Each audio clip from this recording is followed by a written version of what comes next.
Hi everyone, Stepan here. I'm gonna show you Hans Niemann's Sicilian games. So recently I've been analyzing a lot of his games because he's been playing really well, and I've been going through his openings to see what he does most. He plays the Sicilian a lot, he also plays e5 a lot, but the Sicilian is definitely one of his main weapons. We're gonna have a look at a Najdorf, a Solimo, a Moscow variation, and a weird sideline Etienne Bacrot played against him just a couple of days ago in their match. So Niemann, one thing I was trying to figure out is whether he changed his style, his openings, or the way he approaches positions, and I couldn't see it. I'm trying to figure out what's the reason for his such rapid progress. In any case, I couldn't figure it out. If you have any ideas, please comment below. The first game is absolutely magnificent. The first game against Carlsen is the only rapid game. It was played in the Crypto Cup 2 years ago. And this is just absolutely astonishing in my opinion. So in this game, we're going to see a mad attack and exploiting weaknesses perfectly. In the second game, you're going to see some endgame technique. So there's going to be a bit of everything. Okay, so e4. Of course, the Sicilian, let me just turn down the volume a bit, knight f3, knight c6. And knight c6 is a very brave move against Carlsen, who plays this himself most of the time. Of course, the Sveshnikov and the Rosolimo are Carlsen's main repertoire in the Sicilian, and Niemann plays this against him. So bishop b5, the Rosolimo and g6, which is the main move. Now in this position, white can take, and I take when I have white here, and I prefer positions with takes when I have black. I recapture with the d-pawn, play e5, and have a very solid position with pawns on e5 and c5. But Carlsen castles, bishop g7, and now the plan is rook e1 and bishop f1 in many cases. You want to free up the square for the bishop. You also, of course, want to support the e-pawn, which can now advance. It's defended twice. Okay, this is all, by the way, theory. So knight f6, e5, knight d5, knight c3, this is mainline stuff. Knight c7, chasing the bishop away or forcing it to take. Carlsen takes, d takes, and knight e4, and still theory. Attacking the c5 pawn, b6 defending. Carlsen now throws in knight f6 check, which doesn't have to be played. You can play d3, or you can even play h3.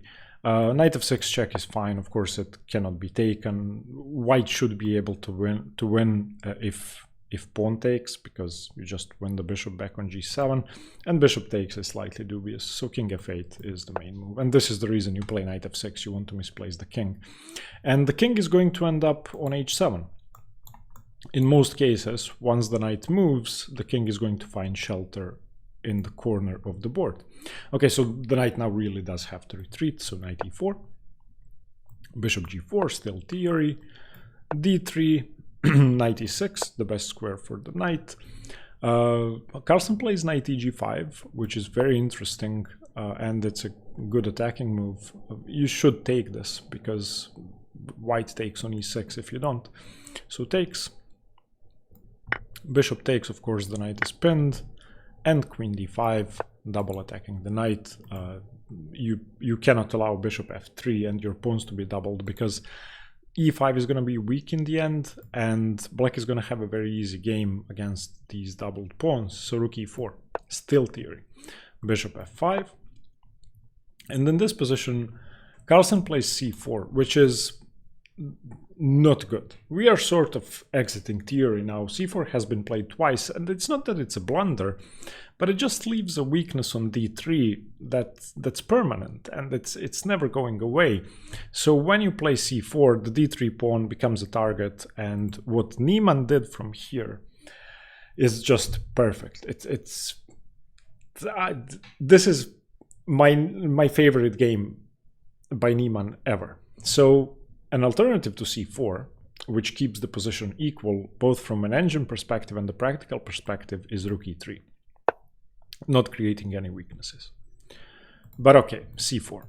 Okay, the queen moves back to e6, the only sensible square. Now the rook moves back to e3. So why play c4? Why? I don't understand this. Okay, so h6, the bishop gets chased away, bishop f4. g5, the bishop gets chased away, bishop g3. rook d8, and we're starting to pile up on the d-pawn. h3, creating a square for the bishop, and now the king tucks itself away on h7. Very, very good prophylactic play. a3, king h7. Carlsen plays b4, trying to come up with some counterplay, and this is the type of move that I'd be extremely worried to see. And I wouldn't know exactly what to do, but Niemann just ignores this. You don't really mind having doubled c-pawns because you have full control of the d-file. You definitely don't want to take on b4, opening up white's rooks to attack a7. So the best decision is just to go rook d7, get your other rook into the game. And the only problem piece is this bishop on g7 for now, but okay, it can come out. Carlsen takes on c5, Niemann of course recaptures, queen b3, and queen b3 is a move that prepares to defend the d-pawn. There's not much to be said about that. Rook h d8 and rook d1 has to defend. And now Niemann plays my favorite move of the game. It's a very easy move to see, but it does a couple of things which are very, very important. And this is the type of move that once you see it, when you're playing a game, you get really excited and you're thinking, okay, I'm winning. It doesn't sacrifice anything. It's queen g6.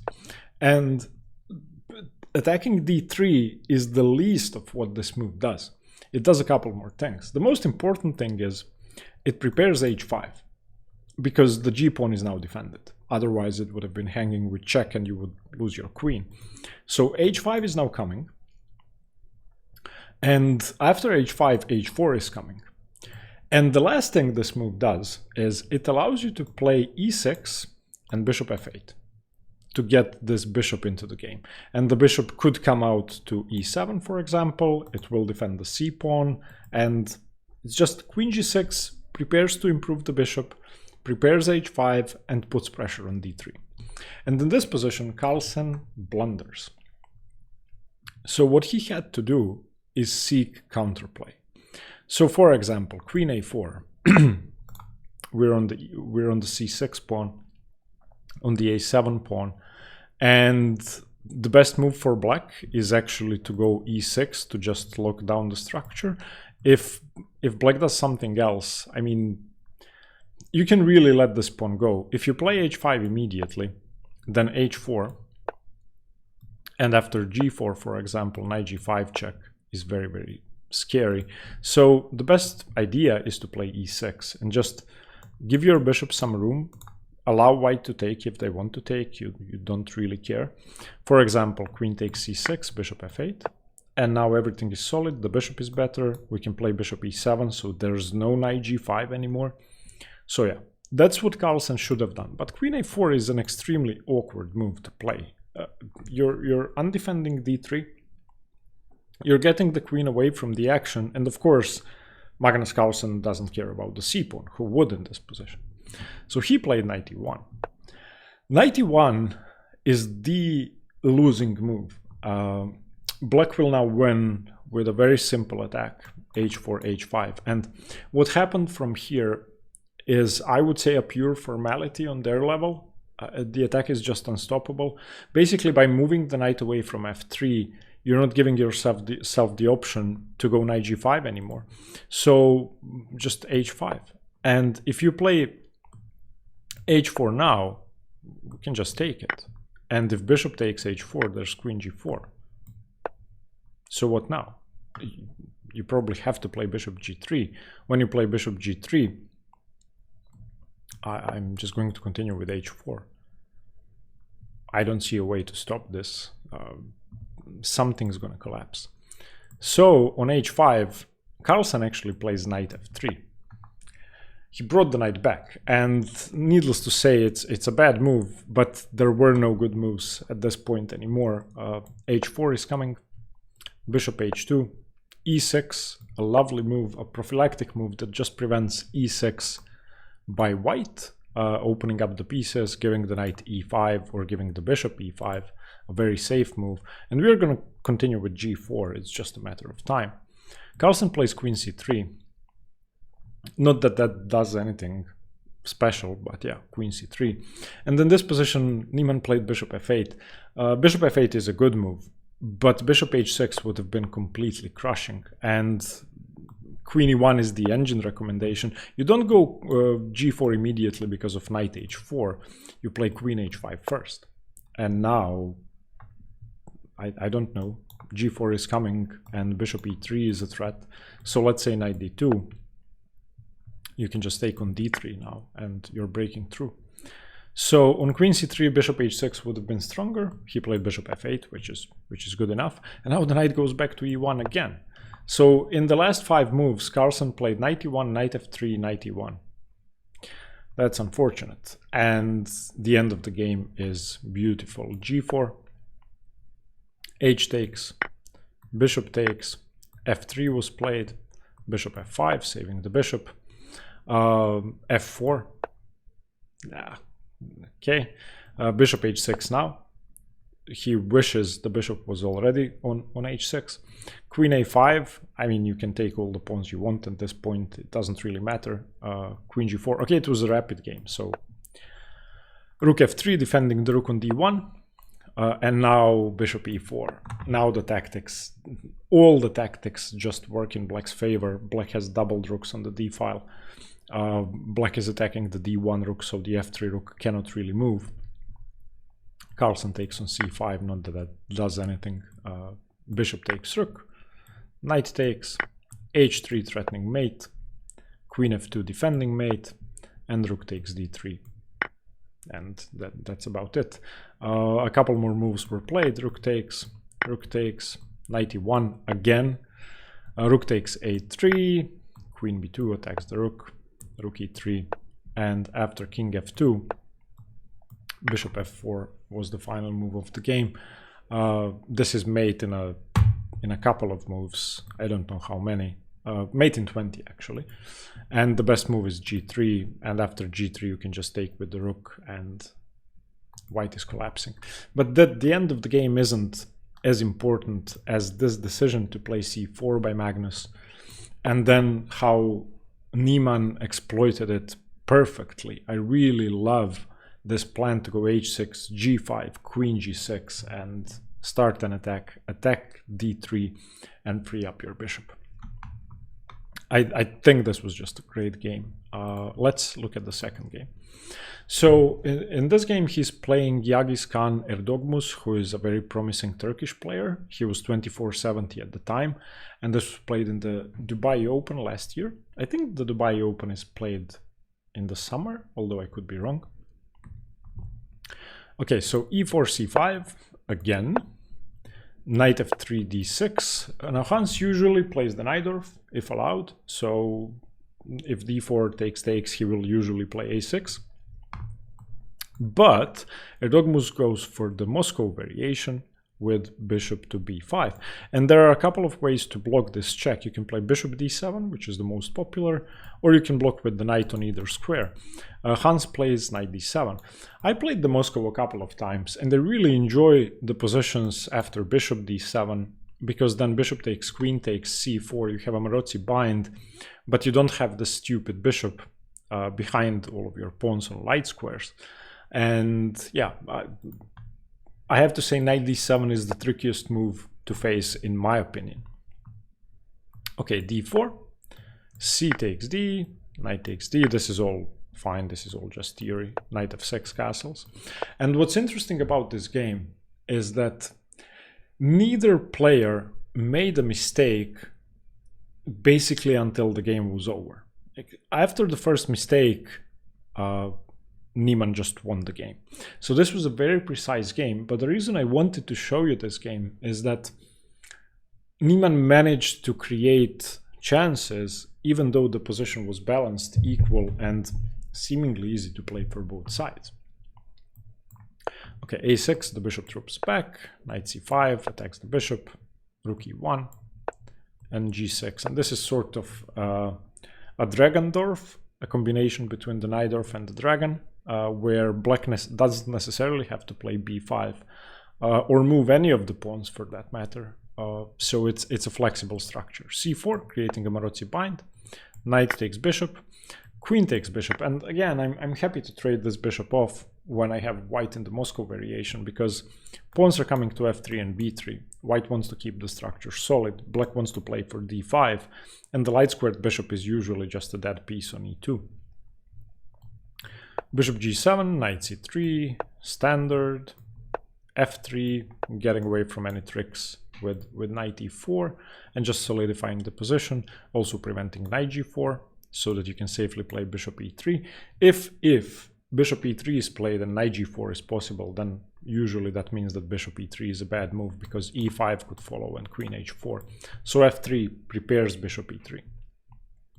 Knight d7, a common Sicilian plan to transfer the knight to c5. b4 cannot be played easily in dragon structures because you just line up everything along that diagonal. So bishop e3. Knight e5, which is also common. The knight also could have gone to c5.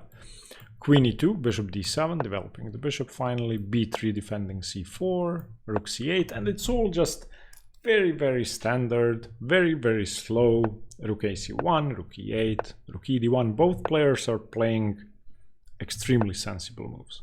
Now there are some tricks. For example, if the rook was on f8, let's say Hans blunders with rook f8, then this is a very common trick, knight d5, and if you take the queen, I throw in knight e7 and white is winning. So queen d2 sets up this trick. Not that Hans is going to move the rook away from e8, I'm just saying I've won a couple of games with this trick. So bishop e6, knight takes, pawn takes, and this is the first imbalance that was created. I think it's a really nice idea because it does two things. Firstly, d5 becomes easier to play. Not that white has to play d5, but it's a possibility now. And more importantly, the knight cannot come into d5. So we've just restricted white's potentially best piece. So the knight reroutes and goes to either d4 or f4, trying to attack the e6 pawn. That's a good plan. And also this move offers a queen trade, so takes, rook c7, knight f4, the pawn has to be defended, knight d3. Okay, Hans doesn't want a knight trade. Why would you want a knight trade if you're trying to win? It's going to be, I would say, an easy draw if we trade knights, because the bishops, white's bishop is much better than black's bishop because it has way more scope. So if anything, you would like to trade bishops, not knights. a4. I'd be really tempted to play a5 here, and I think it's a reasonable move, but it does create a couple of weaknesses, and maybe in the future this pawn on a dark square could be problematic, especially if we imagine how do we get the knight to c3. Okay, so let's say knight f2, d1, c3, b5. You're giving away the b5 square, but that's the downside. The upside is you're blocking the b3 pawn. So if our knight reaches c5 after the bishop trade, none of that is going to be possible. The knight maneuver is going to be impossible because giving away c5 will mean you lose b3. In any case, after a4, Hans did not play a5. I think he should have gone b6. Preventing a5 by white. I'd be very scared of that. Instead, he played rook e8, which is okay. And maybe a5 by white is playable here. But once again, you'd be hanging stuff like rook d1, bishop c3. So you don't really want your pawns on dark squares. Again, you'd be blocking two pawns with one, but still. So rook dd1. b6, preventing a5, king f2, knight c5, we're on the b3 pawn. And if we trade knights now, then it's a different story, because I recapture with the b pawn, and I line up my rooks on the b file, and I put pressure on b3. So now the knight cannot be taken after b6. So rook b1, rook b7, king e2, getting the king closer to the b3 pawn, h6, h4, h5, king d2. Both players are trying to improve the position because it's really not easy to break through. And objectively, this is all zeros. And from a human perspective, it's also equal because you don't really have a plan. Rook dc1, rook a8, rook c2, knight b8. The knight is maybe coming to a5 or to b4. It's definitely going to c6. So Erdogmus prevents that. Bishop e5, claiming a diagonal. You don't want to play f4. Not necessarily, because that blunts your bishop. So king e2, bishop f6, attacking the h-pawn, bishop f2 defending. Not much is going on. And finally, excuse me, b5 is played, breaking the position and creating some chances because there's an imbalance now. And this is a successful minority attack, basically. Something is going to get open. If you allow me to take, I'll take on a4, isolate your c-pawn, and they'll have a nice blockading square on c5 in case some pieces get traded off. Also, your rook is hanging if I take on a4, so takes.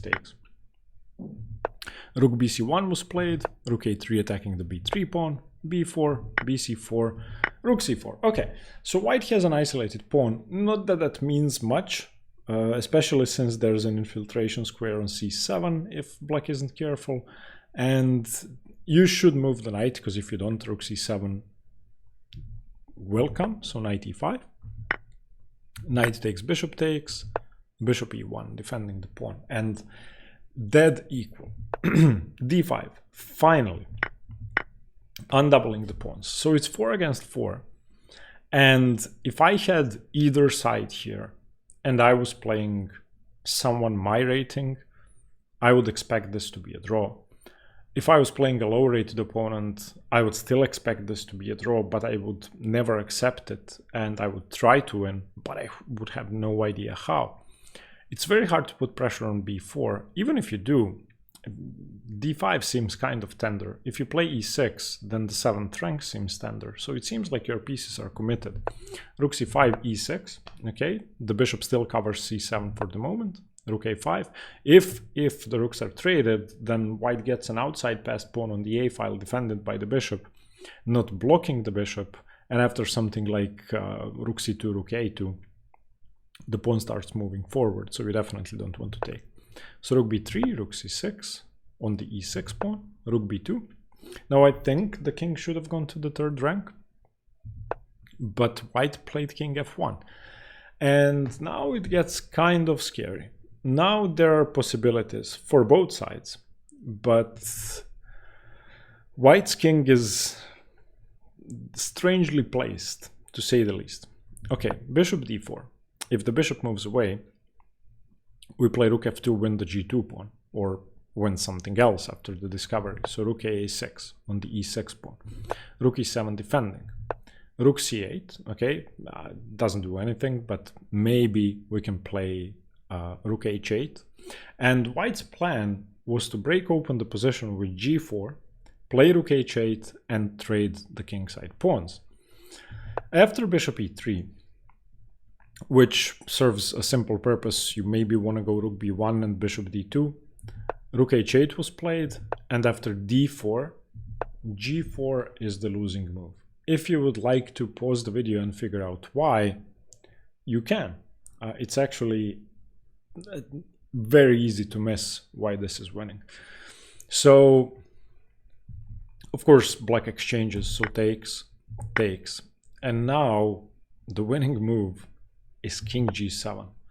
Why is this winning? You're threatening two things. Rook f7, mate in 2, or king takes rook. And white resigned from a completely equal position. So Hans kept creating chances, even if white doesn't blunder with g4. I like black's chances here. Black has a passed pawn. If white doesn't do anything, we're gonna go d3 and d2 and win the game. So it seems like all of a sudden black has this amazing position. If you turn on the engine will say 0, 0, 0, 0, 0, 0, 0, 0, and the best move is rook d6. And of course you have to play rook d6, because if d3 comes, you're going to lose. So after rook d6, how do you make progress as white? You could try rook b1, and then maybe bishop f4 with tempo, with the idea to go bishop g3. But that doesn't really work if their bishop is unpinned. So yeah, I thought this was a great game too. I hope you liked it. The next game I'm going to show you was played this year in March in the Grenkia Open, and this is the only game played against a much lower rated opponent. His opponent was 2100 or 21 something, and I wanted to include one game against people who are much weaker than Hans, just to see how he plays. So after e4 c5, we get the Najdorf. Okay. And his opponent plays bishop e3, which is the English attack and one of the most popular moves. Hans plays e5, which is correct. This is the main move. The knight goes to b3. And in the English attack, white plays queen d2, castles queenside, starts pushing the pawns. Black castles kingside in most cases, then plays rook c8 and queen c7 and gets the knight to b4 or somewhere, or c4, and starts putting pressure on the castled king. That's the usual plan. Okay, bishop e6 was played, which again is fine, main line. Queen d2, knight bd7, all of this is mainline theory. Bishop e7, f3, fine, you're gonna go and start pushing your pawns. When you're ready, you're also defending e4. f3 is important because it prevents knight g4, prevents rook c8, rook c3, knight e4, which could be deadly, and prepares g4. Okay, h5, preventing g4. This is one of the main ideas, although you don't have to play h5. b5 or castles are more common, but h5 prevents a direct attack. And in this case, I think white's best is to go king b1 and then to continue the attack. But white played a very strange move. White played f4. And I cannot understand f4. It's not a good move. It's not the losing move either, but it's kind of weird. Because the bishop can always take on b3. You can never really take on e5, because I take with the knight, and my knight's amazing. And, well, why did you play f4? I don't know. It seems to just lose time. And Hans just plays b5. Bishop e2 played. Okay, so f4 didn't really serve a purpose. Rook c8. As I said, black's plan is to attack down the c file. King b1 now, queen c7, and now you want your knight on c4. Once you get the knight on c4, or on a4, and then the bishop on c4, it's going to be very unsafe for the white king. Okay, f5. Hans now doesn't exchange because the bishop has the c4 square, so bishop c4. a3, and a3 is, I wouldn't say it's the losing move, but when you move pawns around your king, you're creating weaknesses, and a3 is a huge weakness because now b4 comes with tempo. The knight on c3 isn't as well defended. The b3 square isn't well defended. Knight a4 is devastating because you really don't have the option to move any of your other pawns anymore. So knight b6, bishop f3, yeah, I don't know. It's just white is playing very strange moves. I wonder how, when I play 2100 players, they seem to play excellent moves, and when 2700 players play them, they seem to play very poorly. That's probably not true, but that's the way it seems. It seems like I would do the same thing Hans did in this game. I would play knight b6 here, and I don't think a 2100 would play bishop f3 against me. So what do I know? Okay, Hans finally castles, getting the other rook into play, g4, opening up the position, and white's attack isn't completely harmless, because some files are going to open up, or g5 is going to come. You cannot allow g5, so h takes, rook h to g1 played, and you can take on f3, technically, but then bishop h6 and g6 becomes very, very messy. So of course Hans didn't take, he played knight a4. And if you take this knight, this is going to be probably game over. I don't see a defense. If you move your knight away, for example, then g takes f3, and if bishop h6, just knight e4. You could play rook g7, but it doesn't really matter. So on knight a4, white didn't take the knight. White played knight d5, and we are happy to exchange because that opens up our major pieces, frees up the e pawn. So bishop takes, e takes, gf3, and again bishop h6 should have been played, but white played an extremely weird move. If bishop h6 here, then knight e4, and if rook takes g7, just king h8. Okay, let's say you save your queen, queen c1, I just go knight c3, bc3, knight c3, and black is completely winning. It's over. Instead of bishop h6, black played bishop c5. I don't even know what to say. I don't know what to say. I don't know what this does. I cannot explain it. Hans could have taken it straight away, but he played knight e4 first, which makes sense, preventing queen g5. Rook takes g7 was played. Okay, going all in. F6 check, again going all in. Bishop takes. Rook g1. Okay, king h7, and that's about it.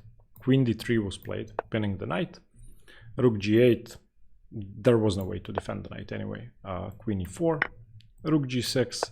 And this is the end of the game. After bishop e3, king g7, white resigned. There's no hope. White is down rook. White's position makes no sense. So even though his opponent played very strange moves, I think what Hans did is very, very precise. He made a couple of tiny mistakes. I didn't even want to show them because all of his moves were normal human moves and precise enough not to be mentioned as mistakes. So this is how he deals with much lower rated players. And the final game I would like to show you was played 2 days ago or 3 days ago in his match against Etienne Bacrot. So I don't know much about these matches of his, but he seems to be playing random strong players in random cities around the world in all time controls. I don't know why. If you can help me there, please do. I was just looking at the games. So I chose this game because Bacrot chose a weird variation which I've never seen before. So we have a normal open Sicilian, and after knight f6, you can do different things here. But I thought the only options were knight c3 or f3, the prince, which is what I used to play. And Bacrot played bishop d3. And when I saw this, I was confused. Of course, this can transpose to many different Sicilians with bishop d3, but in itself, it's a very strange move. And Hans knew the theory here, and he knew it well. Knight c6 was played, knight takes, b takes, castles, and g6. This is the main setup. So you're playing, I don't know what to call this, but it's a fianchetto. b3, bishop g7, bishop b2, castles. And in this position, Bacrot was the first one to deviate. People usually play knight d2 to make sure you don't block the bishop. He played knight c3. And Hans played queen a5. Queen d2 was played, and now we are out of book completely. No games have been played from this position.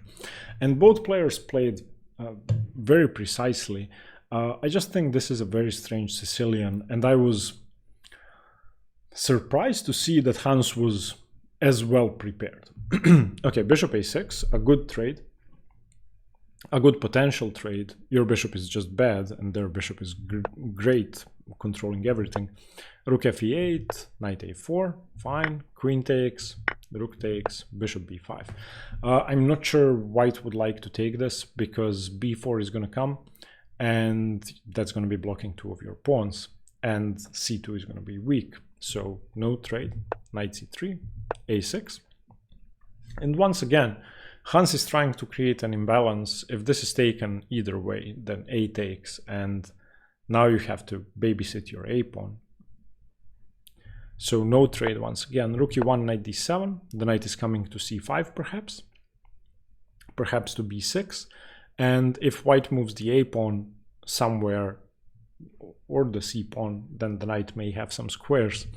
Knight d1, now a trade did happen because c4 threatens to win the bishop. So bishop takes, c takes, a5. And once again, a standard minority attack type idea, you want to go a4. But before you go a4, you want to play c5 to prevent b4. So he's trying to create something. Knight b2, c5. Knight b2, of course, prevents a4. So after f4 by Bacrot, knight b6 was played, reinforcing a4. And it's not enough to have any sort of advantage, but it's a plan. So he's trying. e5 makes sense, d5. Now the c-pawn is relatively weak, and it's probably going to fall, but at least we get to play a4. So rook c1, rook e c8 defending, rook dc2, a4. And now this is going to lead to a pawn trade and the draw. Rook c5, rook c5, rook c5, ab3, ab3, rook a2. And once you move the knight away, we take the pawn. And they agreed to a draw a couple of moves later. This is just a dead draw. The game went rook d5, rook f4, d4, e6. And yeah, this is white has a potential passed pawn on d5, but that's never going to happen. You can never play d5 because they trade, and then your e5 pawn is weak. So this is an easy draw, and they drew. So I think Hans' play is really good, but I cannot say that his game has improved, at least not recently. If you have any thoughts on that, let me know. Thank you for watching. Stay tuned for more chess. Bye bye.